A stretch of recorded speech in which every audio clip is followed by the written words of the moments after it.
Hi Capricorn, Sun, Moon and Rising. Welcome to your November eclipse reading. This one here is taking place in Taurus, a fellow earth sign, and it is the time of the total lunar eclipse. We also had a Scorpio solar eclipse, which was on the 25th of October, and you can see your zodiac specific reading to see how exactly that is playing out for you. And this is kind of completing that cycle. Eclipses occur in pairs because they want to show both sides of an equation, because they want to kind of develop us in a more wholesome manner. They bring about fateful and meaningful changes that bring us a lot of fulfillment in the long run, but they can seem quite chaotic in the time being. So let's see how all of this is playing out for you. We have Knight of Pentacles beginning with an earth sign here. Knight of Pentacles is super steady. This can talk about having long-term steady growth in whatever you are attempting, especially in career and finances, but also in terms of reputation and anything where you show your dedication, determination, and focus. That's the area that is going to show you results and give you more encouragement and validation that you need to keep going. But I feel like you're not relying on that anymore. You're just getting it, and you're seeing that what effort you are putting in is paying off, so you just keep on going, and you know that there is a lot more to discover, but at the same time you're not rushing, because you know that you're gonna get there. Okay, you're gonna get there. These mountains here are the experiences that you are moving towards, and in the process you're learning a lot of things, which is only getting you closer and closer to the heights that you want to reach. Excellent. Okay, then we have the Child of Wands or the Page of Wands. This is about playful and carefree spirit. Okay, this is being very joyous, connecting with your creative spirit, taking some time off, dating around, flirting, spending some time doing what you find enjoyable, like your hobbies, or entertaining yourself, entertaining others, if that's something you resonate with, like your friends, for example. But this is basically having a lot of fun. You're not working because you have to slog or you have to suffer, or there's no negative obligation or attachment to this.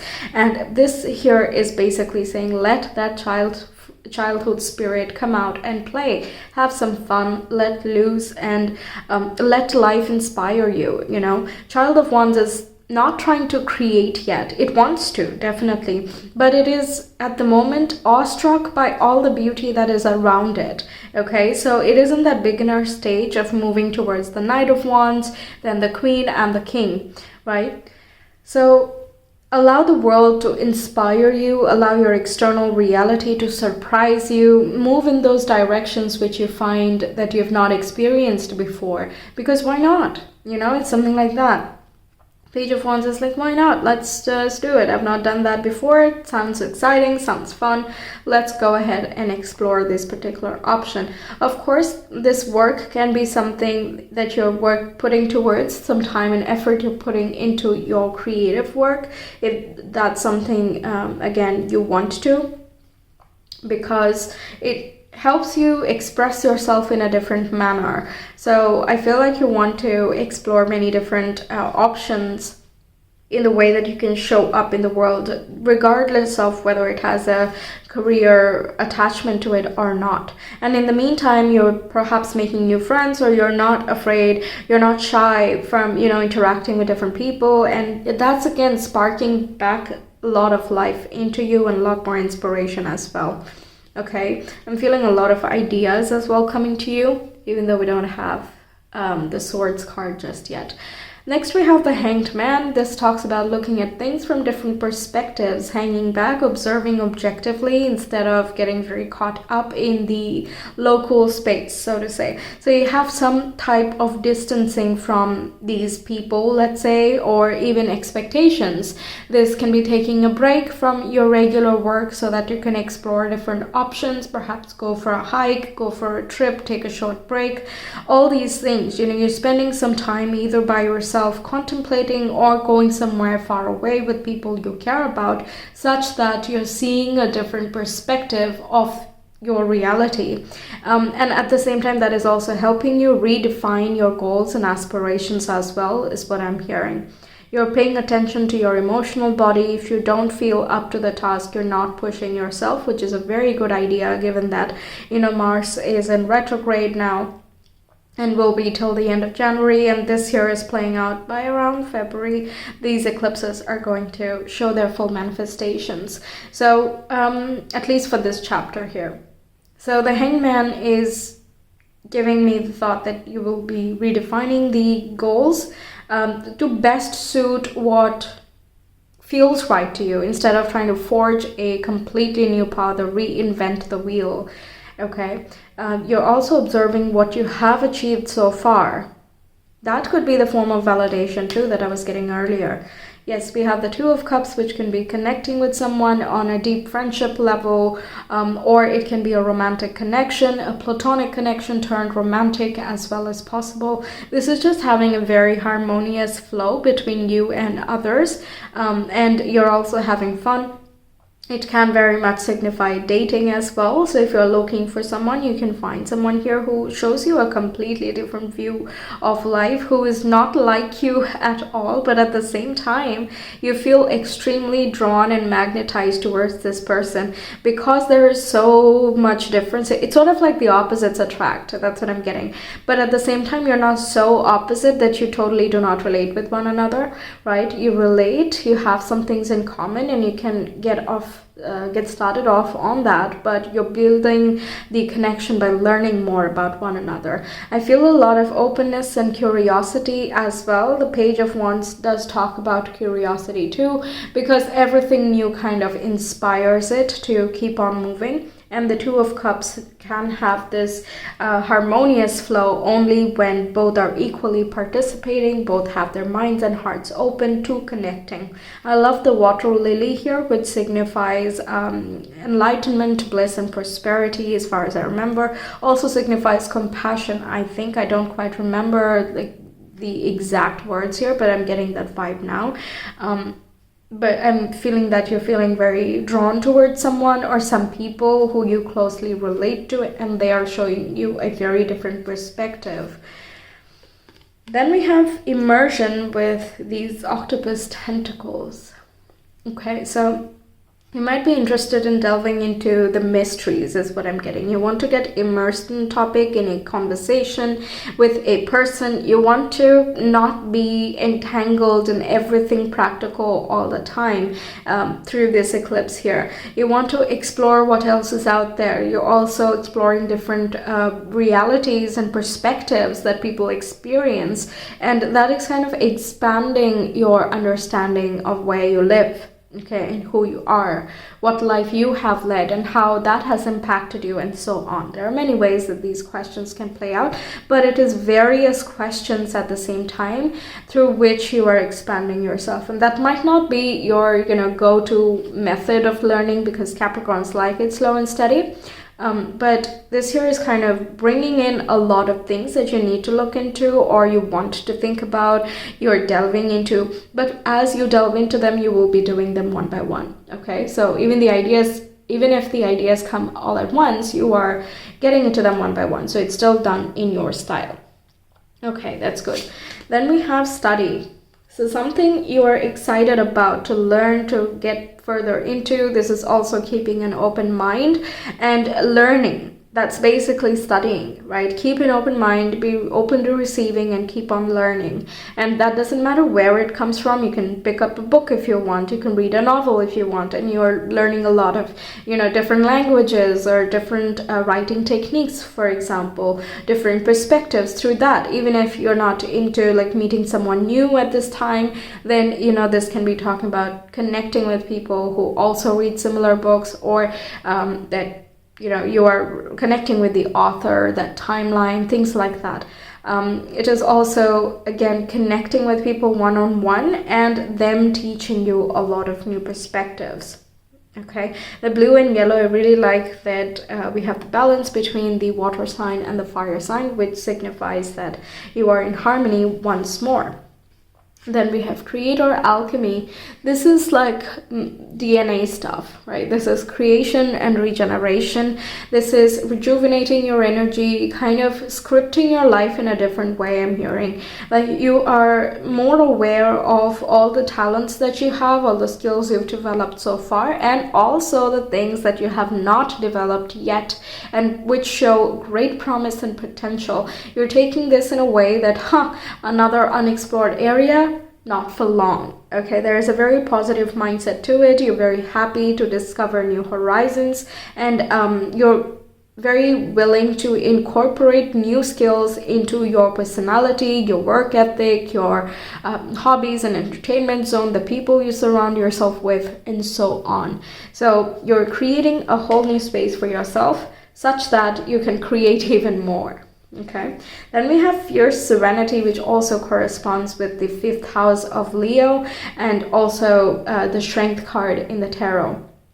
So fierce and serenity, that's what I'm getting. There's a lot of energy, a lot of fire, but at the same time, you're very calm and composed. You're not rushing just because you have a lot of energy. You know how to channel and fuel yourself. So this here is saying that you have plenty of tenacity. You're very courageous. You're open-hearted once more, and you're not letting ego take over you. You have a very good understanding of who you are individually, but not limiting yourself to that. Okay, that's the point. Like, ego is not a bad thing that we need to run away from or hide or kind of shove under the rug or something, right? We need a sense of identity, because where do we begin? Where do we end? All of those things kind of come in that region. But we're also not restricted to the ego, right? We have a name now, but we can be another name, we can be another time, right? We can be many different versions in one. So it is unfair to us and our potential, our capacity to restrict ourselves to just one identity and location, something of that sort, right? So it's a very big picture thing, of course, but it can go from basically being courageous enough to try a new craft to changing or like understanding your inner child very deeply. Okay, so that would be the 5th house topics. It can be creative expression, it can be children or inner child, going back to some things that used to inspire you when you were a kid, so taking up an old hobby and developing more on that with your given maturity, wisdom, and understanding. Okay, and you're not afraid to chart on new territories. Then we have, I do whatever it takes to get closer to consciousness. Yes, we did get that with that isolation energy with the Hanged One. You're definitely thinking a lot.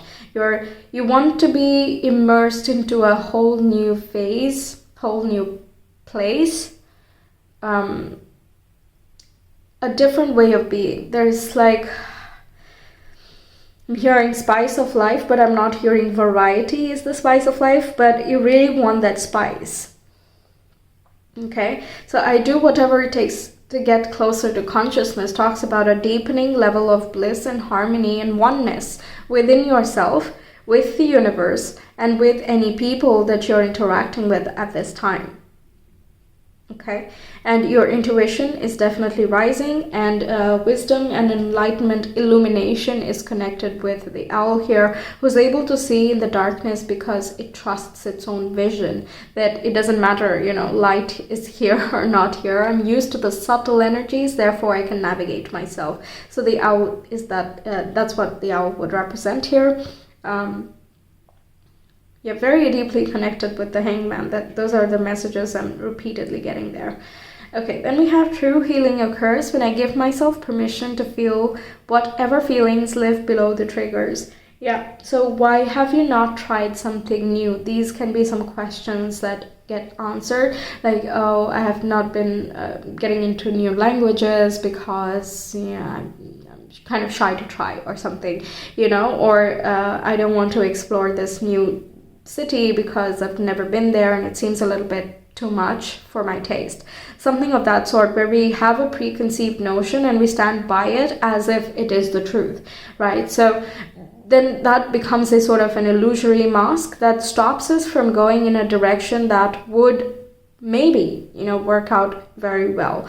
But once again, this is where the intuition comes in, right? You need to trust that your own intuition. If it feels right in some place, fear should not be the thing that holds you back. And if it is, then we need to ask why and where does that fear come from? Because it likely has a root in the past and in something very tangible, but that does not mean that the same thing will happen again. Right, so that could be another perspective you're looking at. Perhaps you're understanding your past from a different viewpoint now, more objectively, so you're able to piece things together in a different manner than what you did while the situations were happening. So go below the triggers. When you feel a certain strong emotion, go below it and ask more questions about that. And that way you're kind of investigating it, right? And you're that way...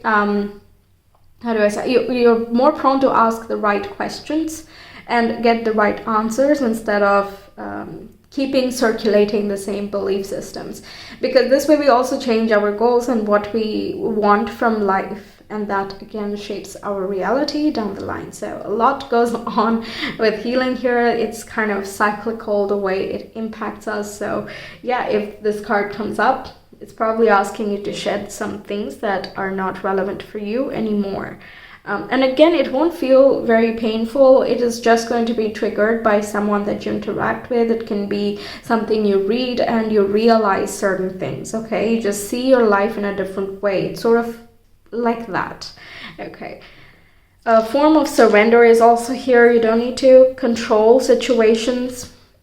With the hangman there, let things come to you and have faith that you can deal with it, because you have. The Knight of Pentacles is like, I know I have done this before. This is not something totally new, and I have been successful as well. I've come very far and I will keep on moving through the slow and steady method. For example, through my dedication, I will go through anything that comes my way. There is a renewal of faith in yourself, your intuition, and where you come from, who you have been.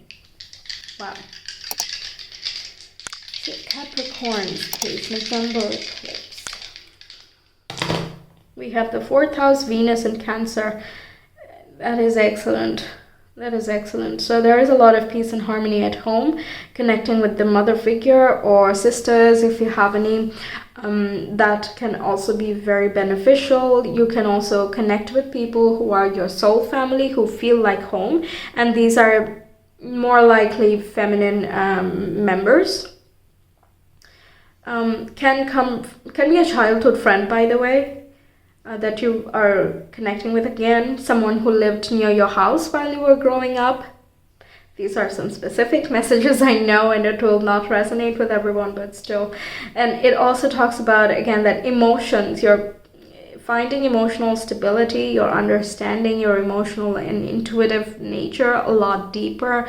You are prioritizing harmony, flow, and nurturing for yourself, for your family members, for your home, and security.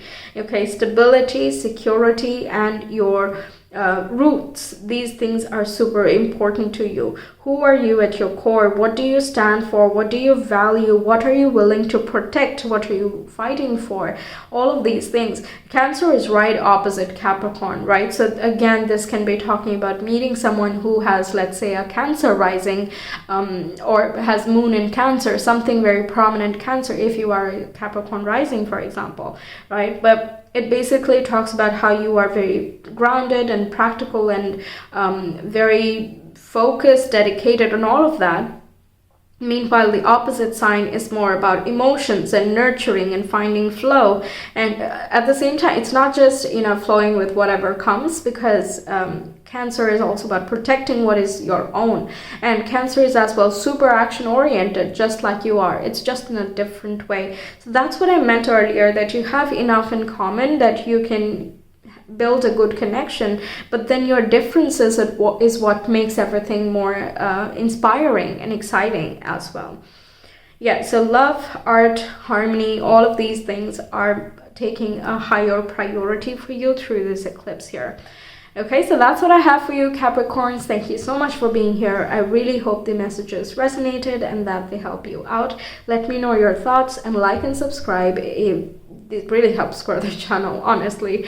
If you want a personal reading, you can reach me via Etsy. The link is in the description box in the comment below. I will see you some other time. You can check out your zodiac specific November reading and also your October solar eclipse reading as well. They're all there on my channel. I will see you some other time. Take care. Bye.